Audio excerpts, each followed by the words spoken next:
Bonjour à tous. Nous sommes les journalistes de la presse team qui va couvrir le LFAS MUN 2022.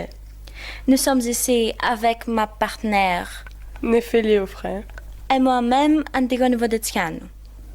En face de nous, il y a le président et le vice-président de la Comité du désarmement et sécurité internationale. Bonjour à tous, je m'appelle Spiros Mavros, je suis le président du comité de sécurité et désarmement et à côté de moi c'est ma vice-présidente. Elpida Gravanis. Quel est l'objectif de votre comité ?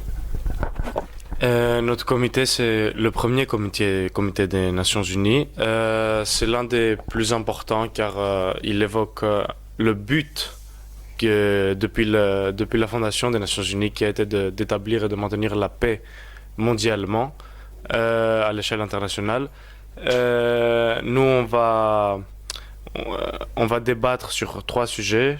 Elpida va le dire. Donc, on va délibérer sur les drones armés, les armes nucléaires et biologiques, et finalement la coopération et la sécurité dans la région de la Méditerranée.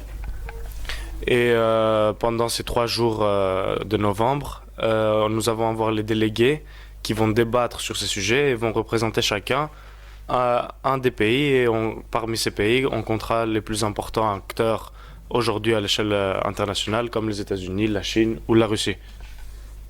Donc, selon vous, le désarmement peut-il se faire de manière décisive au sein de l'hyperpuissance mondiale ?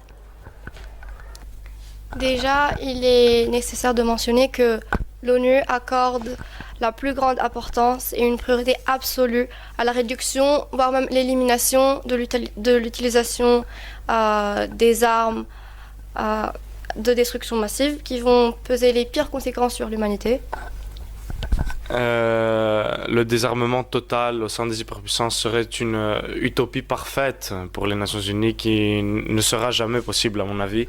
Mais cependant, il y a eu des essais, des tentatives, même réussites, à restreindre, à minimiser le nombre de certaines armes, comme les armes de destruction massive, grâce à certaines conventions et d'autres armes qui ont été rendues conventionnelles ou pas. Le développement rapide de la technologie est devenu un défi pour les pays qui investissent de plus en plus dans des armes robotiques dangereuses, telles que les drones armés. Pensez-vous qu'il faut mettre en place des règles pour contrôler leur utilisation, voire même de l'interdire complètement ? Alors, pour répondre, une arme robotique, c'est quoi ? C'est une arme technologique qui est contrôlée à distance. Les drones armés, c'est une sous-partie de ces armes robotiques.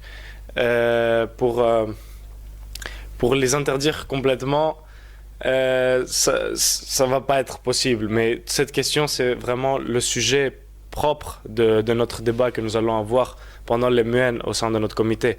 Ce qui se passe avec les drones, c'est que d'un côté, il y a plusieurs bénéfices pour les États qui les utilisent, mais de l'autre côté, sur les personnes sur lesquelles elles sont utilisées, car elles sont faites pour cibler des victimes et les tuer, ça évoque des questions morales, plusieurs questions morales.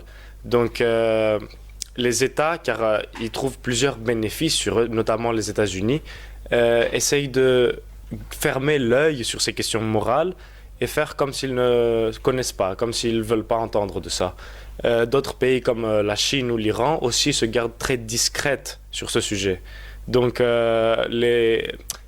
arriver à une réglementation va être vraiment un défi pour nous pendant ces 3 jours. Et ce n'est pas arrivé encore sur l'échelle internationale. Pour conclure, nous avons eu la chance d'avoir un avant-goût sur les thèmes que vous allez aborder pendant ces 3 jours. Votre comité semble l'un des plus intéressants et pertinents que nous avons rencontrés, car ça évoque des sujets d'actualité qui sont débattus encore et encore au sein des Nations Unies. Merci beaucoup pour votre temps et je vous donne rendez-vous au prochain épisode.